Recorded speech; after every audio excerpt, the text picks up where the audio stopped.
দেখুন এই যে মেয়েটার সেই রবিবার রাত থেকে জ্বর, আর সোমবার সারাদিনটা পাতলা পায়খানা জলের মতন করে একদম দুর্বল হয়ে গেছে।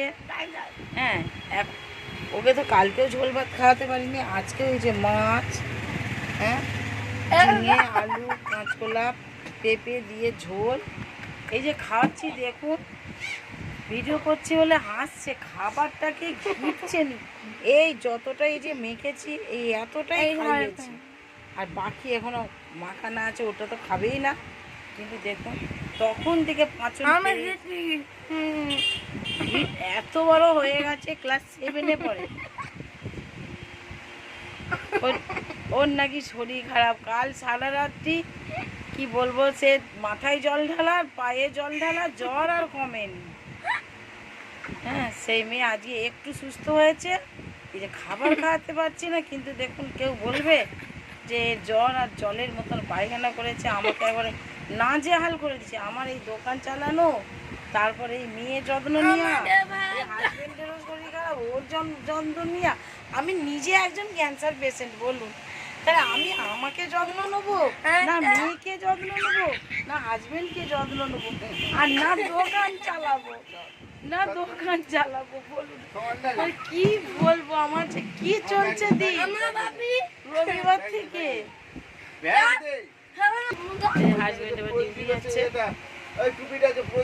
মেয়ে তখন থেকে ওই এক গালটাই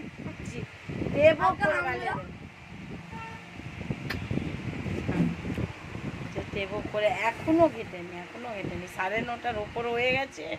এবার আমার টুকটাক কাস্টমার আসবে, হাজবেন্ড ডিউটি চলে যাচ্ছে। মেয়ে তখন থেকে ঘিরছে না, এত বড় মেয়েকে খাবেনি বলে দেখুন মাগো করে জড়িয়ে তো বড় মেয়ে। আমি পুরো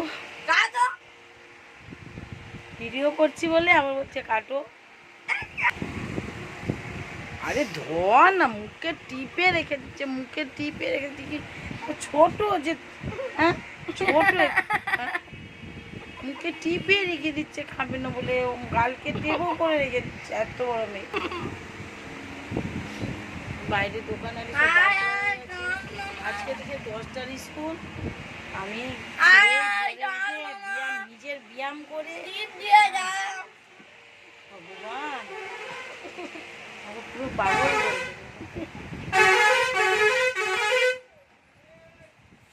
দুদিকে দুটো বাস যাচ্ছে।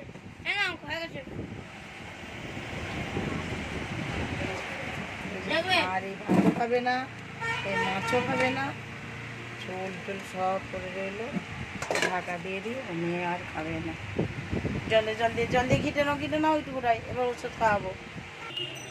আর ঘিটে এসে দেখাচ্ছে হা করে খাওয়া হয়ে গেছে।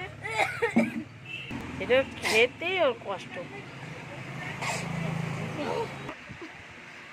যেমন কৃষ্ণের সাথে কংসের যুদ্ধ হয়েছিল, হ্যাঁ মানে আমার খাবারের সাথে যুদ্ধ হলো। খাবারের সাথে নাকি যুদ্ধ হলো? বন্ধুরা দেখো, খাবার ঠিক এত কটা খেয়েছে, খাবার খায়নি। আমার মেয়ে যে কি ধরেছে, হ্যাঁ শুধু হাসি আর হাসি। কতদিন পরে ছাড়বেনি এবার কাটো।